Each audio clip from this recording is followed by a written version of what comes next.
இந்த வீடியோல நம்ம டிஎன்பிஎஸ்சி பொதுத்தமிழ்ல அழகு 7ல பழமொழி 400 தொடர்பான இம்பார்ட்டன்ட் பாயிண்ட்ஸ் தான் பார்க்க போறோம். ஓகேங்களா? ஆல்ரெடி நாலடியார் நான்மணி கடிகை பார்த்தாச்சு. ஓல்டு புக், நியூ புக், அதுக்கப்புறம் அவுட் சோர்ஸ் கண்டென்ட் பார்த்தாச்சு. ஸோ அதே மாதிரி நம்ம பழமொழி 400க்கு இந்த வீடியோல நம்ம நியூ புக்ல ஓல்டு புக்ல என்ன கொடுத்துருக்காங்க, இது இல்லாம அவுட் சோர்ஸ் என்ன, அதுல இம்பார்ட்டன்ட் மேற்கோள்கள் என்ன, அதெல்லாமே நம்ம பார்க்க போறோம். பழமொழி 400. சோ இது வந்து பாத்தீங்கன்னா 14 கீழ்கணக்கு நூல்கள்ல ஒன்று. சோ 14 கீழ்கணக்கு நூல்கள்ல வந்து பாத்தீங்கன்னா அறநூல்கள் இருக்கும், அகநூல்கள் இருக்கும், புறநூல் இருக்கும். ஓகேங்களா? சோ இதுல வந்து 14 கீழ்கணக்கு நூல்கள்ல பெரும்பாலானவை வந்து பாத்தீங்கன்னா நம்மளுக்கு அறநூல்கள் தான். ஓகேங்களா? இப்ப அறநூல்கள் மட்டும் 11 இருக்கும், அகநூல்கள் 6 இருக்கும், புறநூல் 1 இருக்கும். ஆக மொத்தம் 18 நூல்கள் இருக்கும். ஓகேங்களா? அதான் 14 கீழ்கணக்கு நூல்கள் சொல்றோம். 14 என்றால் 18, கீழ் என்றால் சிறிய, கணக்கு என்றால் நூல். ஓகேங்களா? 18 சிறிய நூல்கள்னு சொல்லுவாங்க. அதே மாதிரி வந்து பாத்தீங்கன்னா இந்த பழமொழி 400 அப்படிங்கிறது எத்தனை அதிகாரங்களை கொண்டுள்ளதுன்னு பாத்தீங்கன்னா 34 அதிகாரங்களை கொண்டுள்ளது. எத்தனை வெண்பா பாடல்களை கொண்டுள்ளதுன்னு பாத்தீங்கன்னா 400 வெண்பா பாடல்கள். சோ டைட்டிலே வந்திருக்கும் 400ன்னு சொல்லிட்டு பழமொழி 400. அப்ப எத்தனை பாடல்கள்னா 400 பாடல்கள். சோ எல்லாமே வெண்பாவால் பாடப்பட்டவை. சோ இந்த 14 கீழ்கணக்கு நூல்கள் எல்லாமே வெண்பாவால் பாடப்பட்டவை. அது இல்லாம இத வந்து பாத்தீங்கன்னா முதுமொழி அப்படின்னு சொல்லுவாங்க. முதுமொழின்னு சொல்லுவாங்க. இதோட இன்னொரு பேர் வந்து பாத்தீங்கன்னா முதுமொழி அப்படின்னு சொல்லிட்டு யாரு சொல்லுவான்னா தொல்காப்பியர்னு சொல்லுவாரு. அதுக்கப்புறம் வந்து பாத்தீங்கன்னா இந்த 400 பாடல்கள்லயுமே ஓகேங்களா, சோ 4 வரி இருக்கும், 4 வரி இருக்கும். அந்த 4வது வரியில வந்து பாத்தீங்கன்னா உங்களுக்கு பழமொழியை சொல்லியிருப்பாங்க. அந்த 400 பாடல்கள்லயும் ஒவ்வொரு பழமொழி சொல்லப்பட்டிருக்கும். அதான் இங்க சொல்லியிருக்காங்க பழமொழி 400. இதோட ஆசிரியர் யாருன்னு பாத்தீங்கன்னா முன்றுரை அரையனார். சோ இந்த முன்றுரை அரையனார்ல வந்து பாத்தீங்கன்னா முன்றுரை அப்படிங்கிறது பாத்தீங்கன்னா ஊர் பெயர், அவரோட ஊர் பெயர். அரையன்கிறது அரசனை குறிக்கும் சொல். இது வந்து ஆல்ரெடி டிஎன்பிசில கேட்டிருந்தாங்க. ஓல்டு கொஸ்டின்ல அரையன் என்ற சொல் எதை குறிக்குதுன்னா அரசனை குறிக்கும். அப்ப முன்றுரை அப்படிங்கிற ஊரை ஆண்ட அரசராக இருக்கலாம் அப்படியும் சொல்லப்படுது. அரையன்கிறது புலவரோட குடிப்பெயராகவும் இருக்கலாம் அப்படியும் சொல்லப்படுது. சோ இது ரெண்டுல எது வேணாலும் உண்மையா இருக்கலாம். சோ இங்க நம்மளுக்கு அரையன்னு சொல்லிட்டு கேட்டிருக்காங்க, அரசனை குறிக்கும் சொல் சொல்லிட்டு டிஎன்பிசில கொடுத்திருக்காங்க. அதுவும் இல்லாம பாத்தீங்கன்னா இவர் வந்து 4வது நூற்றாண்டை சார்ந்தவர், கிபி 4ஆம் நூற்றாண்டை சார்ந்தவர். ஓகேங்களா? 400 பாடல்கள் இதுல இருக்கு. அப்ப 4 4 400 பழமொழி 400ங்கும் போது 4 பேஸ் பண்ணி தான் வரும். அடுத்து இவர் எந்த சமயத்தை சார்ந்தவர்னு பாத்தீங்கன்னா சமண சமயத்தை சார்ந்தவர். சோ கடவுள் வாழ்த்து இவர் எழுதிய அந்த கடவுள் வாழ்த்து பாடல் மூலம் இவர் வந்து பாத்தீங்கன்னா சமண சமயத்தை சேர்ந்தவர் என்று அறிய முடிகிறது அப்படிங்கிறாங்க. சோ நாலடியார் வந்து பாத்தீங்கன்னா அவங்களும் சமண சமயத்தை சேர்ந்தவர்கள் தான். நான்மணிக்கடிகை விளம்பி நாகனார், நான்மணிக்கடிகை எழுதிய விளம்பி நாகனார் பாத்தீங்கன்னா வைணவ சமயத்தை சேர்ந்தவர். இந்த சமயம்லாம் ரொம்ப இம்பார்ட்டன்ட், ஸ்டேட்மெண்ட்ல வந்து கொடுத்து கேட்பாங்க.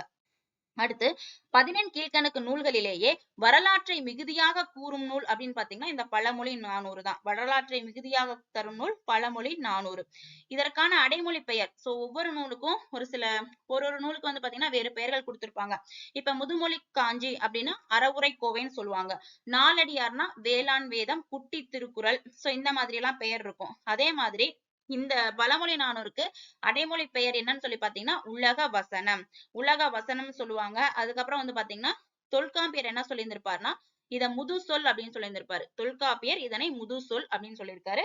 சோ உலக வசனம் என்று அழைக்கப்படும் நூல் எதுன்னு கேட்டாங்கன்னா பழமொழி 400 தான். வரலாற்றை மிகுதியாக தரும் நூல், அதாவது 14 கீழ்கணக்கு நூல்களுள் வரலாற்றை மிகுதியாக தரும் நூல்னு கேட்டாங்கனாலும் அது பழமொழி 400 தான்.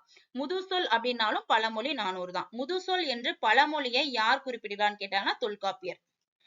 அதுக்கப்புறம் இதுல இருக்கக்கூடிய முக்கியமான மேற்கோள்கள், இந்த மேற்கோள்கள் கொடுத்து இது எந்த நூலில் இடம்பெற்றுள்ளது அப்படின்னு கேட்பாங்க. சோ ஃபர்ஸ்ட் ஒன் பாத்தீங்கன்னா அணியெல்லாம் ஆடையின் பின், அணியெல்லாம் ஆடையின் பின். இதெல்லாம் வந்து பாத்தீங்கன்னா அந்த பாடல்ல இருக்கக்கூடிய அந்த கடைசி லயன் தான் இது. ஓகேங்களா? இது வந்து ஒரு பழமொழியை குறிக்கக்கூடியது. நெக்ஸ்ட் ஒன் இறைதோறும் ஊரும் கிணறு, இறைதோறும் ஊரும் கிணறு. இது வந்து பாத்தீங்கன்னா பழமொழி 400. நெக்ஸ்ட் ஒன் பாத்தீங்கன்னா கடன் கொண்டும் செய்வார் கடன், கடன் கொண்டும் செய்வார் கடன்.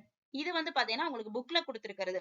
ஆற்றுணா வேண்டுவது இல், கற்றவனுக்கு கட்டு சோறு வேண்டா, கற்றவனுக்கு கட்டு சோறு வேண்டா என்பதுதான் இதோட பொருள்.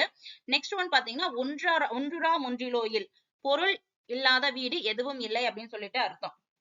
இது வந்து கற்றவனுக்கு கட்டு சோறு வேண்டாம். சோ இது ரொம்ப இம்பார்ட்டன்டான ஒண்ணு, எல்லா எக்ஸாம்லயும் இதை கேட்கறாங்க. சோ இது வந்து பாத்தீங்கன்னா ஒன்றுரா ஒன்றிலோ இல்லைன்னா பொருள் இல்லாத வீடு எதுவும் இல்லை, பொருள் இல்லாத வீடு ஒன்றுமில்லைன்னு அர்த்தம். இது வந்து பாத்தீங்கன்னா இது புக்ல கொடுத்திருக்கிற பாடல். சோ இது ரெண்டுமே புக்ல கொடுத்திருக்கிறது. அடுத்து வந்து பாத்தீங்கன்னா அரிமடமும் சான்றோருக்கு அணி, அரிமடமும் சான்றோருக்கு அணி. கற்றலின் கேட்டலே நன்று, கற்றலை விட கேட்டாலே நன்று. நெக்ஸ்ட் ஒன் பாத்தீங்கன்னா குலவிச்சை கல்லாமல் பாகம் படும். குலவிச்சை கல்லாமல் பாகம் படும். குன்றின் மேல் இட்ட விளக்கு. குன்றின் மேல் இட்ட விளக்கு. தனிமரம் காடாதல் இல். தனிமரம் தோப்பாகாதுன்னு சொல்றாங்கல்ல, அதே மாதிரி தனிமரம் காடாதல் இல். திங்களை நாய் குறைத்தற்று. சோ திங்களை பார்த்து, திங்கள்னா என்னது, சந்திரன், அதை பார்த்து நாய் குறைத்தற்று. திங்களை நாய் குறைத்தற்று. நெக்ஸ்ட் ஒன் பாத்தீங்கன்னா நிறைக்குடம் நீர் ததும்பல் இல். நிறைக்குடம் நீர் ததும்பாது அப்படிங்கிறாங்க. நெக்ஸ்ட் ஒன் பாத்தீங்கன்னா நுணலும் தன் வாயால் கெடும். சோ நுணலும் தன் வாயால் கெடும். பாம்பின் கால் பாம்பறியும். பாம்பின் கால் பாம்பறியும். அடுத்து புலி புல் மேயாதாகும் புலி. ஓகேங்களா. சோ புலி பசித்தாலும் புல்லை தின்னாதுங்கிறாங்களா, அதான் இது. புல் மேயாதாகும் புலி. பாம்போட கால பாம்பின் அறியும். இதெல்லாம் கேள்விப்பட்டிருப்பீங்க. தமக்கு மருத்துவர் தாம். தமக்கு மருத்துவர் தாம். முறைக்கு மூப்பு இளமையில். முறைக்கு மூப்பு இளமையில். சோ இது எல்லாமே பாத்தீங்கன்னா பழமொழி 400ல இருக்கக்கூடிய முக்கியமான மேற்கோள்கள். சோ இது எதுல கொடுத்தாலும் என்ன, ஏதாவது கொடுத்துட்டு நம்மளுக்கு கொஸ்டின் கேட்பாங்க. சோ இது எல்லாமே இம்பார்ட்டன்ட், பார்த்து வச்சுக்கணும். இது ரெண்டு பாத்தீங்கன்னா ஆற்றுணா வேண்டுவது எல்லோ, ஒன்றாக முன்றிலோ இல். இது ரெண்டுமே புக்ல கொடுத்திருக்கிறது. அதனால இது ரொம்ப ரொம்ப இம்பார்ட்டன்டான ஒண்ணு. சோ நெக்ஸ்ட் பாத்தீங்கன்னா நம்ம நியூ புக் பார்த்தலாம். செவன்த் நியூ புக் டேம், செவன்த் நியூ புக்ல இருக்குது. ஓகேங்களா. சோ இது டேம் 1, டேம் 3. ஓகேங்களா. செவன்த் நியூ புக்ல டேம் 3ல இருக்கு. விருந்தோம்பல் அப்படிங்கிற டாபிக்ல இருக்கு. சோ இது பாத்தீங்கன்னா இது பழமொழி 400ல இடம்பெற்றிருக்கக்கூடிய ஒரு பாடல் தான். சோ என்ன பாடல்னு பாத்திரலாம். மாரியொன்று இன்றி வரந்திருந்த காலத்திலும் பாரி மடமகள் பான்மகற்கு நீர் உலையில் பொன் திறந்து கொண்டு புகாவா நல்கினால் ஒன்றுரா முன்றிலோ இல். சோ இந்த ஒரு பழமொழி நம்ம இப்பதான் பார்த்தோம். பொருள் உள்ளாத வீடும் எதுவும் இல்லைன்னு அர்த்தம். சோ முன்றுரை அறையனார் தான் எழுதியிருக்காரு. சோ இதற்கான அர்த்தம் என்னன்னு சொல்லி பாத்தீங்கன்னா, மழையின்றி வறட்சி நிலவிய ஒரு காலத்தில். மாரினா மழை. ஓகேங்களா. சோ மழை இல்லாம வறட்சி நிலவிய காலத்துல பாரி மகளிர். ஓகேங்களா. சோ பாரி மகளிரிடம் பாத்தீங்கன்னா அங்கவை தங்கவைன்னு 2 பேர் இருந்தாங்க. அவங்க கிட்ட பாத்தீங்கன்னா பாணர்கள் இறந்து நின்றார்கள். அதாவது பாணர்கள் அவங்கள்ட்ட இறந்து, அதாவது கேக்குறாங்க. அதுக்கு பாத்தீங்கன்னா அந்த பாரி மகளிர் பாத்தீங்கன்னா நீர் உலையில, அந்த உலை நீர்ல பொன்னிட்டு கொடுத்திருக்காங்க. ஓகேங்களா. சோ அதனால பாத்தீங்கன்னா ஒன்றுமில்லாத வீடு எதுவும் இல்லை அப்படிங்கறதா இதற்கான அர்த்தம். ஓகேங்களா. மழை இல்லாத காலத்திலும் இந்த இந்த பொருள் கொடுத்திருப்பாங்க பாருங்க. மழையின்றி வறட்சி நிலவிய காலத்துல பாத்தீங்கன்னா பாரி மகளிரான அங்கவை சங்கவை அவங்க கிட்ட பாணர்கள் இறந்து நின்றனர். சோ பாரி மகளிர் பாத்தீங்கன்னா உலைநீர்ல பொன்னிட்டு அவர்களுக்கு கொடுத்தார். ஓகேங்களா. சோ அதனால பாத்தீங்கன்னா பொருள் ஏதும் இல்லாத வீடு இல்லை அப்படிங்கிறது இதற்கான அர்த்தம். ஒன்றுரா முன்றிலோ இல் அப்படின்னு கேட்டாங்கன்னா ஒன்றுமில்லாத வீடு எதுவும் இல்லை. சோ அடுத்து சொல்லும் பொருளும். சொல்லும் பொருள்ல பாத்தீங்கன்னா மாரி. சோ இது பாத்தீங்கன்னா மாரி என்பது மழையை குறிக்கக்கூடியது. வறண்டிருந்த அப்படின்னா வறண்டிருந்த. புகாவா. புகாவா என்பது உணவாக. சோ இது டிஎன்பிஎஸ்சி கொஸ்டின். புகாவா என்பது டிஎன்பிஎஸ்சி கொஸ்டின். அடுத்து மடமகள் என்பது இளமகள். மடமகள் என்பது இளமகள். நல்கினாள் என்பது கொடுத்தாள். நல்கினாள் என்பது கொடுத்தாள். முன்றில் என்பது வீட்டின் முன் இடம். திண்ணை. முன்றில் என்பது வீட்டின் முன் இடம். நெக்ஸ்ட் ஒன் பாத்தீங்கன்னா இதோட நூல்வெளி பாத்தீங்கன்னா பழமொழி 400. இந்த நூலோட ஆசிரியர் பாத்தீங்கன்னா முன்றுரை அறையனார். ஆல்ரெடி நம்ம பார்த்தாச்சு. இவர் 4ஆம் நூற்றாண்டை சேர்ந்தவர். பழமொழி 400 நூலோட கடவுள் வாழ்த்து பாடல் மூலம் இவர் சமண சமயத்தை சார்ந்தவர் என அறிய முடிகிறது. அதே மாதிரி பாத்தீங்கன்னா இது 14 கீழ்கணக்கு நூல்களுள் ஒன்று. 400 பாடல்களை கொண்டுள்ளது. ஓகேங்களா. 400 பாடல்கள். அதுக்கப்புறம் பாத்தீங்கன்னா 34 அதிகாரங்கள். ஓகேங்களா. 400 பாடல்கள் 34 அதிகாரங்கள் கொண்டுள்ளது. சோ நெக்ஸ்ட் ஒன் பாத்தீங்கன்னா ஒவ்வொரு பாடலோட இறுதியிலையும் ஒரு பழமொழி இடம்பெற்று இருக்கும். அதனால இது பழமொழி 400ன்னு சொல்றாங்க. சோ இதான் பாத்தீங்கன்னா new book content. Next one பாத்தீங்கன்னா ஓல்டு புக். இது பாத்தீங்கன்னா 6th ஓல்டுல டேம் 2ல இருக்கும். சோ அதுல பாத்தீங்கன்னா அதுல ஒரு பாடல் கொடுத்திருப்பாங்க. ஆற்றவும் கற்றார் அறிவுடையார் அஃதுடையார் நாற்றிசையும் செல்லாத நாடு கிடையாது, அந்த நாடு வேற்று நாடு ஆகா தமவேயாம் ஆயினால் ஆற்றுணா வேண்டுவது இல். சோ பாத்தீங்கன்னா முன்றுரை அறையனார். இந்த பாடலுக்கான பொருள் என்னன்னு பாத்தீங்கன்னா கற்க வேண்டிய நூல்களை நிறைவாக கற்றவர் அறிவுடையவர். ஓகேங்களா. சோ நம்ம பாத்தீங்கன்னா கற்க வேண்டிய நூல்களை எல்லாமே நிறைவா கத்துட்டோம்னா அவங்க அறிவுடையவர். அவங்க பாத்தீங்கன்னா அவங்களோட புகழ் 4 திசையிலுமே பரவும். அவருடைய புகழ் பரவாத நாடே இருக்காது அப்படிங்கிறாங்க. அந்த நாடுகள் எல்லாமே வேற்று நாடுகள் கிடையாது. அந்த நாடுகள் எல்லாமே அந்த அறிவுடையவருடைய நாடுதான். ஓகேங்களா. வேற்று நாடு கிடையாது. அந்த படிச்சவர் கற்றவருடைய நாடுதான். ஏன்னா அந்த நாடுகளுக்கு செல்லும் பொழுது அவர் வழிநடைக்கான உணவை எடுத்து செல்ல வேண்டிய அவசியம் இல்லை. ஓகேங்களா. கற்றவனுக்கு கட்டுச்சோறு வேண்டாம். எங்க போனாலும் அவரோட நாடுதான், அவரோட இடம்தான் அப்படிங்கிற மாதிரி இங்க சொல்ல வராங்க. ஆற்றுணா வேண்டுவது இல் என்பது கற்றவனுக்கு கட்டுச்சோறு வேண்டாம் அப்படிங்கிறது பொருள். சோ இது நிறைய தடவை வந்து பாத்தீங்கன்னா டிஎன்பிசில கேட்டிருக்காங்க. இது டிஎன்பிஎஸ்சி கொஸ்டின்.